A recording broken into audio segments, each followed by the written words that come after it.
આજે આપણે અસ્તિત્વ ટકાવી રાખવાની એક અદ્ભુત અને પ્રચલિત વાર્તા સમજીશું.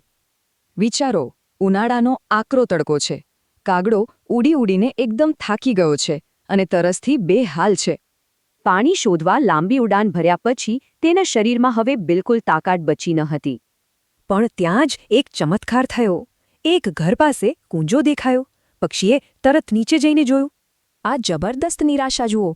તરસ ભયંકર હતી, પણ કૂંજાના તળિયે નામ પૂરતું જ પાણી હતું. કાગડાએ ચાંચ અંદર નાખીને પાણી પીવા ખૂબ મથામણ કરી, પણ પાણી સુધી પહોંચવું અશક્ય હતું. અહીં તે અટક્યો.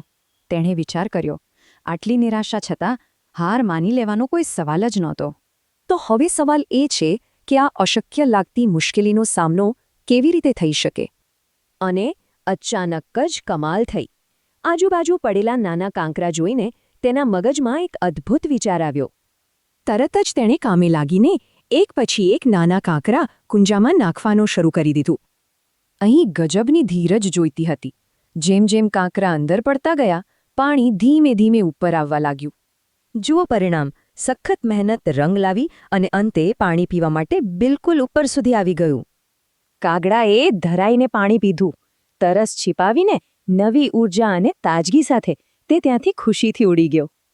આ વાર્તા આપણને શીખવાડે છે કે અડગ ઈચ્છાશક્તિ હોય ને તો ગમે ત્યાંથી રસ્તો મળી જ જાય છે. અને બીજો સૌથી મહત્વનો પાઠ, બુદ્ધિ અને ધીરજનો સાચો ઉપયોગ દુનિયાની કોઈ પણ સમસ્યાનો ઉકેલ લાવી શકે છે. તો વિચારો, આપણા આજના જીવનની મોટી મુશ્કેલીઓ પાર કરવા આપણે આવા કયા રોજિંદા કાંકરા વાપરી શકીએ?